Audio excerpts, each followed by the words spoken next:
Do you ever catch yourself staring at your computer screen, maybe halfway through the day, and wonder, how did I end up here? Not in a dramatic way, just that quiet, creeping thought. You've worked hard, done everything you were supposed to, got the degree, climbed the ladder, stuck with the job that paid the bills. Maybe you even got really good at it, but something just feels off. It's not burnout exactly, not boredom either. It's more like this whisper in the back of your mind that keeps saying, this isn't it. There has to be something more. If that sounds familiar, you're not alone. A lot of us hit our 30s or 40s and realize that the version of success we were chasing doesn't quite fit anymore. And that's terrifying, because by now, we've built a life around that path. Mortgages, families, titles, expectations. And even if we're not totally miserable, we start wondering, is it too late to start over? Let me tell you something right out of the gate. It's not. But I get why it feels that way. The stakes feel higher when you've got responsibilities, when you're not just thinking about you anymore, when a wrong move could affect not just your career, but your home life, your finances, your sense of stability. That's why today, I want to talk directly to you, the professional in their 30s or 40s who's quietly questioning if they're in the right career and feeling trapped by what it might cost to change direction. Because here's the truth. Changing paths in midlife isn't about blowing everything up. It's about learning how to pivot with intention, strategy, and self-respect so that you move towards something that actually feels aligned without losing the life you've worked so hard to build. We're going to talk about the 4 things that truly help you make a meaningful shift. Not just ideas like follow your passion or start a business or go back to school. I'm talking about the internal shifts and real-world actions that help you move forward without falling apart. But before we dive into anything too strategic, let's pause on something that doesn't get said enough. This isn't your fault. You didn't fail. You didn't pick the wrong thing. You made the best choices you could with the information you had at the time. The person you were at 22 had different priorities, different fears, different dreams, and they got you here. That version of you got up every day, worked hard, pushed through doubts, and built the life you have now. That deserves respect. But just because something used to be right doesn't mean it still is. And that's the thing about being in your 30s or 40s. It's the first time many of us slow down long enough to notice that we've been running on autopilot. We hit a point where we can no longer ignore that feeling in our chest, the one that says, you're meant for something different now. A good friend of mine, let's call him Jake, was a high-performing sales director. He was great at his job, high numbers, well-liked, steady income. But he hated it, not in a dramatic storm out of the office kind of way. It was more like he felt emotionally hungover all the time. He told me, I don't feel like myself anymore. I'm performing this version of me every day, and I don't know who I am underneath it. Jake had 2 kids, a mortgage, parents leaning on him for support. He couldn't just quit. So for a long time, he did what many of us do. He stayed. Because staying is safe. Staying is predictable. Staying doesn't disappoint anyone. Except, staying slowly made him disappear. The first step out of that place wasn't a resume update. It wasn't a job board or a networking event. It was this. He had to allow himself to tell the truth. That's where I want to begin with you too. The first real step in making a career pivot in your 30s or 40s isn't logistical. It's emotional. You have to stop gaslighting yourself. Stop minimizing your unhappiness. Stop telling yourself that this is just how adult life feels. You're not being ungrateful. You're being honest. And here's why that matters. You cannot build a better future while pretending the present is fine. That honesty becomes your compass. It's what helps you tell the difference between temporary discomfort and long-term misalignment. Once Jake let himself be honest, he stopped spending so much energy pretending. That energy went into exploring, not committing to anything, just exploring. He gave himself permission to be curious again, which is something many of us forget how to do after years of climbing a ladder we didn't even choose. Maybe for you, curiosity looks like sitting down with a friend who does something you're interested in, even if you don't think you're qualified for it. Maybe it's volunteering an hour a week in a totally different field, just to get a feel for something new. Maybe it's taking a class or signing up for a workshop just because it lights you up, even if it doesn't lead anywhere yet. You don't have to leap, you just have to lean. Letting yourself explore without expectation takes the pressure off. You don't need a 5-year plan right now. You need a crack in the wall, enough space for a little light to come through, enough space to remember what it feels like to want something more. And when that curiosity gets stronger than the fear, that's when you know you're onto something. But even then, most people don't move, because the next wall they hit is this thought: what if I lose everything? The fear of loss is real, but so is the cost of staying stuck. And that's where we're heading next, because moving forward doesn't have to mean starting over. It can mean evolving, building on what you already have, designing a path that makes room for both security and satisfaction. And trust me, that's not only possible, it's necessary. Because you weren't meant to live a life that just looks good on paper. You were meant to live a life that feels like yours. Let's keep going. So let's talk about that fear, the one that shows up the moment you start to seriously consider a change. It's not loud at first. It starts as little questions in the back of your mind. What if I make the wrong move? What if I can't earn enough? What will people think? What if I regret leaving what I've already built? And then before you know it, those questions become reasons to stay exactly where you are, even if it's making you miserable. I want to say something that might sound a little counterintuitive. Fear is not the enemy here. Fear is just trying to protect you. It's your brain doing what it's always done, keeping you in familiar territory, keeping you safe from risk. But staying stuck isn't safe. It's just silent. And silence has a cost. I've talked to so many people with great resumes, stable lives, good health benefits, who whisper to me, I'm scared I'm going to wake up in 10 years and realize I wasted my prime. They use that word wasted. And it's heartbreaking because they didn't waste anything. They've just outgrown a chapter. And here's the second real turning point. You have to redefine what you think is worth preserving. Most of us are taught to protect the job, the title, the industry, the ladder.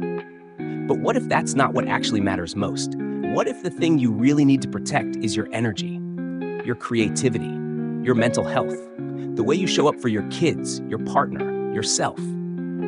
You're not just preserving a paycheck, you're preserving the kind of person you're becoming. And if your work is draining the very parts of you that make life worth living, then it's not just a career issue, it's a personal one. So instead of asking, what will I lose if I make a change? Start asking, what will I lose if I don't? That shift, asking better questions, creates room for something else to emerge: clarity. Clarity doesn't usually arrive like a lightning bolt. It shows up in fragments, in moments, in a conversation that gives you energy instead of taking it, in a project that makes time disappear, in a side hustle that you look forward to more than your main gig. That's how it started for Tara, a former client of mine. She was in education for over a decade, loved parts of it, but felt like she was burning out faster every year. She didn't know what else she could do. All I've ever done is teach, she'd say. But she also loved creating learning content, building systems, mentoring others. We started pulling on those threads. She spent a few months freelancing on the side, helping small companies build training programs. It wasn't flashy, and she wasn't even sure if it would go anywhere. But it lit something up in her. 6 months later, she landed a full-time role in corporate learning and development. More flexibility, better pay, less stress. And most importantly, she felt like herself again. She didn't start over. She translated what she already knew into something that fit her now. And that brings me to something really important. A pivot is not a reset button. It's a reroute. Most of the time, you're not throwing everything away. You're taking the experience, the skills, the values you've collected over the years and applying them somewhere new, somewhere that makes sense for who you are now, not who you were when you started. Think about all the things you've learned from your current career, even if you're ready to leave it. The communication skills, the resilience, the ability to manage conflict, deadlines, people, systems, the way you solve problems, the way you show up under pressure. None of that disappears. In fact, most people underestimate how transferable their skills actually are. Because we've been conditioned to define our value by job titles, not by capabilities. So the next shift you need to make isn't just emotional, it's practical. Learn how to tell your story in a new language. If you're an operations manager tired of the logistics grind, but obsessed with simplifying chaos, maybe you're a great fit for project consulting or systems strategy. If you're in finance, but you love helping people understand numbers, maybe you move toward financial coaching or client advisory. If you're a lawyer who's constantly burned out but lights up when mentoring junior staff, maybe you pivot into leadership development. See what I mean? It's not always about escaping. It's about evolving. The gap between where you are and where you want to be isn't as wide as it feels, but you have to start seeing yourself beyond your current job description. You have to be willing to zoom out and look at the bigger picture of your experience. And yes, this part might take time. It might mean rewriting your resume, updating your LinkedIn, practicing how you talk about yourself. But don't let that stop you, because once you start seeing your story differently, other people will too. One of the most common things I hear when someone makes a shift is this: it's not that I hated my old job, it's that I forgot I had options. And that's the real fear under all of this, isn't it? The fear of not having options, of being stuck, of having missed your window. But let me tell you something directly from one adult figuring it out to another. Your window didn't close. You just forgot it could open again. And sometimes that opening starts with the simplest decision: to believe that your next chapter can be different. You don't need to burn it all down. You just need to trust that what you're feeling is valid and that you're capable of building something new. Something that fits not just your skills, but your soul. So whether you're starting to explore, already in the messy middle, or quietly waiting for a sign, this is it. The whisper you've been hearing, the one that says you were meant for more, it's not going away because it's telling the truth. Let's keep moving. You know, one of the hardest parts of making a career change in your 30s or 40s isn't the logistics. It's not the resume or the networking or even the job search. It's identity. It's looking in the mirror and asking yourself, who am I if I'm not this anymore? Because for years, maybe even decades, you've introduced yourself as this one thing. I'm a nurse, I'm an engineer, I'm a teacher, I'm in IT, I run a business. It's not just a job, it's become part of who you are. So the idea of changing it, it's not just uncomfortable, it feels like grief. You're not just leaving a role, you're letting go of a version of yourself. And that's why so many people stay stuck. Not because they don't want more, but because they feel guilty for outgrowing what once felt right, especially when that job helped pay for the house or got them through a divorce or let them provide for their kids. It can feel almost disloyal to want something else. But here's what I want you to remember. It's okay to honor where you've been and still choose something new. You can be grateful for what got you here and still be ready for what's next. Growth doesn't mean you were wrong before. It just means you're becoming more honest with yourself now. And the truth is, we evolve. Our values shift. Our interests deepen. What energizes us at 25 might drain us at 38. What made sense when we were just starting out may no longer fit now that we've lived a little, loved a little, maybe lost a few things along the way. That doesn't mean we failed. It means we've grown. So if you're in that place, standing at the edge of a decision, heart pounding, part of you ready to jump and the other part terrified, you're not broken, you're becoming. And becoming takes courage, not the loud, flashy kind, but the quiet, everyday kind. The kind that says, I'm willing to figure this out one step at a time. You don't need to have it all mapped out. You just need to move one step closer to what feels like truth. Maybe that looks like setting boundaries at your current job so you have space to think again. Maybe it means reaching out to someone in a different field and asking what their day actually looks like. Maybe you open up to your partner and say, hey, I think I'm ready for something new, but I'm scared and I need your support. That's how pivots really begin, not with a dramatic announcement or a resignation letter, but with a series of small, brave conversations, mostly with yourself. And if you're afraid of starting too late, let me tell you something I wish more people heard. It's not too late if you're still here. You still have decades of life, work, meaning, contribution ahead of you. You're not behind, you're just becoming more aligned. One woman I worked with, Maria, was 41 when she finally made the shift she'd been dreaming about for nearly a decade. She'd been working in HR, but had always wanted to be a therapist. For years, she kept telling herself it was unrealistic, too expensive, too late, too much risk. But at some point, she realized the years were going to pass anyway. And so she started small, one class at a time, while still working full-time in parenting. It wasn't easy. But 5 years later, she's doing what she loves, and she often says, "I don't regret starting late. I regret waiting so long to believe I was allowed to." That line has stuck with me. I regret waiting so long to believe I was allowed to. Maybe that's where you are too, not waiting on a perfect opportunity, but waiting for permission. So here it is. I'm giving you permission to be honest about what's not working, to dream without immediately tearing your dream apart, to make changes even if they're messy and slow, to choose yourself, not selfishly, but truthfully, because you matter in this equation. Your fulfillment matters, your joy matters, and believe it or not, the people around you benefit when you're living more fully in your purpose. Your kids see what it looks like to follow curiosity. Your partner sees you come back to life. Your friends hear the energy in your voice again. This isn't just about work. It's about coming back home to yourself. And no, it won't always be easy. You might doubt yourself 100 times. You might hit roadblocks. But I promise you this. The day you look back and realize you built something new, not perfect, but yours, that day changes everything. So wherever you are on this path, thinking, planning, already moving, I want to remind you, you're allowed to grow. You're allowed to shift. You're allowed to want more, and you're capable of making it happen. I'd love to hear your story in the comments. Are you thinking about a career change? Have you already made one? What fears are holding you back? Or what hopes are pulling you forward? If this video spoke to you, go ahead and like it. It helps more people see it. And if you want more real talk like this, hit subscribe.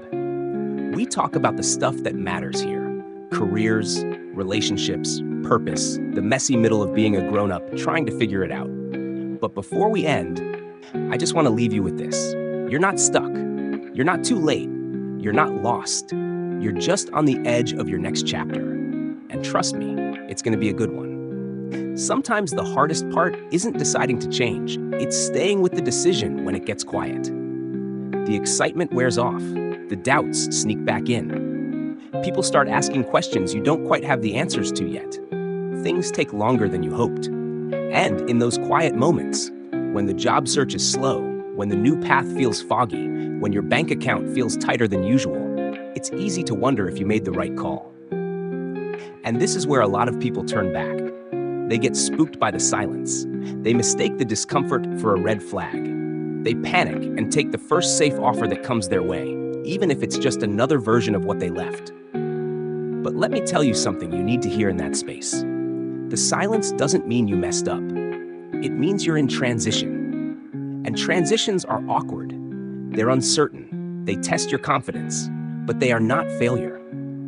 Think about any major change you've made in life. A new city, a relationship shift, becoming a parent, losing someone, going back to school. There's always that middle part that feels like floating, like you left the shore, but you can't quite see the next one yet. And your instinct is to swim back, even if you hated that shore. But here's the thing.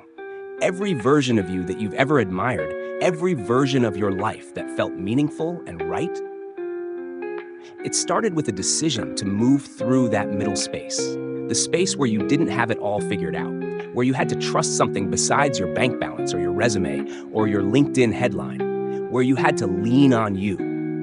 That version of you is still in there, even if you've been doubting her, even if you've been hiding him, even if life has worn you down so much that you forgot what it feels like to believe in yourself. Sometimes changing your career isn't about ambition. It's about integrity, about not abandoning yourself, about finally honoring that quiet voice that's been telling you the truth for years. And when you begin to take small, steady steps toward that truth, things start to shift. Not always dramatically, but deeply. You notice you're sleeping better. You smile more. You stop resenting Mondays. You reconnect with old parts of yourself, your curiosity, your imagination, your sense of humor. You start seeing possibilities again. That's the real goal here. Not just a new job title or a better salary, though those are great too, but a life that feels more you. So if you're still here, still listening, I want to say this directly. I'm proud of you. Really, because even thinking seriously about a career change in this season of life takes guts. It means you're not sleepwalking through your story anymore. It means you're ready to stop settling. It means you're ready to reclaim authorship over your future. And I know it's not easy. There's pressure, bills to pay, kids to feed, a retirement account you're trying to build, people who expect things from you, a past you don't want to throw away. But none of that means you have to stay stuck. It just means your pivot might look slower, more thoughtful, more gradual. And that's okay. You're not trying to win a race. You're building a life. It's okay if your path takes time. It's okay if it looks unconventional. It's okay if it takes a few tries. The important thing is that you're moving. And look, your pivot doesn't have to be some massive leap. It can start with one conversation, one night a week spent on something different, one networking message, one new skill, one brave decision. That's how careers shift. That's how lives shift. One small, repeated act of courage at a time. So don't let the world rush you. Don't let your fear shrink you. Don't let other people's opinions define you. You are the one who has to live this life. You are the one who wakes up in your body, in your job, in your schedule every day. So you get to choose how that life feels. And if it doesn't feel right anymore, you get to change it. No one else gets to make that call. No one else gets to decide what's too late or too risky or too unrealistic. That's yours. So take a deep breath. Look around at your life right now, not with judgment, but with compassion. You've made it this far. Through all the pivots you didn't choose, all the messes you cleaned up, all the things you carried that no one saw. You've already done hard things. This next chapter, it's just another version of that same courage, except this time, you're doing it with more clarity, with more wisdom, with more self-awareness than you had back then. So yeah, this career change might be challenging, but it's not impossible. And it's not reckless, it's necessary for your well-being, for your growth, for your peace of mind, for your sense of meaning. You deserve to do work that doesn't deplete you. You deserve to look forward to your days. You deserve to bring your full self into the world. So take the next step, message that person, explore that idea. Sign up for that course, block off that thinking time, rewrite that resume. Whatever your next move is, it doesn't have to be big. It just has to be real. And if you ever need a reminder that you're not crazy or selfish or naive for wanting more, you come back to this video, come back to this space, because we get it. We're in it with you. And if this conversation resonated with you, if it helped you feel a little less alone, I'd be honored if you gave it a like. And if you're walking this path and want more conversations like this, subscribe. That's what this space is for. Your story isn't over. You're not stuck. You're just starting to listen. And that changes everything. Now go take one step. Your future is waiting.